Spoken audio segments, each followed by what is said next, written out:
بسم اللہ الرحمن الرحیم۔ السلام علیکم ورحمۃ اللہ وبرکاتہ۔ اردو سٹوری چینل میں آپ کو خوش آمدید۔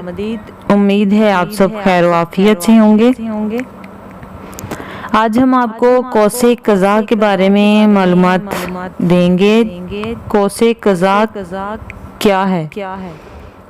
بارش تھمے، بادل چھٹ جائیں اور سورج اپنا چمکتا دھمکتا مکھڑا نکالے تو بعض وقت اس کے بالکل سامنے آسمان پر ایک رنگین کمان سی بن جاتی ہے۔ اسے قوس قزح یا دھنک کہتے ہیں۔ یہ صرف دن میں دکھائی دیتی ہے، رات میں نہیں، کیونکہ یہ سورج کی روشنی سے ہی بنتی ہے۔ سورج کی روشنی ظاہر میں سفید نظر آتی ہے، لیکن اصل میں اس کے اندر مختلف رنگ کی کرنیں ہوتی ہیں جو آپس میں گڈ مڈ ہونے کی وجہ سے الگ الگ دکھائی نہیں دیتی۔ جب یہ کرنیں شیشے یا پانی میں گزرتی ہیں تو ٹیڑھی ہو کر الگ الگ ہو جاتی ہیں اور ہم ان کے رنگ جدا جدا دیکھ سکتے ہیں۔ اس بات کو اچھی طرح سمجھنے کے لیے ایک منشور لیجئے۔ یہ خاص قسم کے شیشے کا ایک مثلث ٹکڑا ہوتا ہے۔ اس منشور کو سورج کی طرف کر کے آہستہ آہستہ گھمائیے، آپ کو اس کے اندر کئی رنگ نظر آنے لگیں گے۔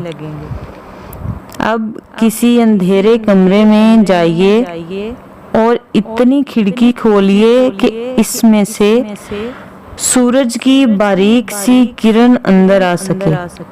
اس کرن کے سامنے ایک میز رکھیے اور میز پر سفید کاغذ منشور کو روشنی کے سامنے کر کے آہستہ آہستہ گھمائیے۔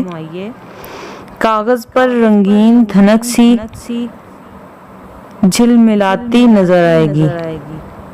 بالکل اسی طرح آسمان پر دھنک پڑتی ہے۔ بارش تھمنے کے بعد ہوا میں پانی کے ننھے ننھے ذرے رہ جاتے ہیں۔ سورج کی کرنیں ان ذروں میں سے گزرتی ہیں تو ٹیڑھی ہو کر الگ الگ ہو جاتی ہیں اور ہم کمان کی صورت میں ان کے علیحدہ علیحدہ رنگ دیکھتے ہیں، مگر یہ تماشا تھوڑی دیر کے لیے ہی ہوتا ہے۔ جو ہی ذرے ختم ہو جاتے ہیں تو کرنیں واپس گڈ مڈ ہو جاتی ہیں اور رنگین کمان غائب ہو جاتی ہے۔ دھنک پڑنے کے لیے ضروری ہے کہ سورج یا تو عین مشرق میں ہو یا عین مغرب میں، یعنی سورج کی شعاعیں پانی کے قطروں پر ترچھی پڑنی چاہیے۔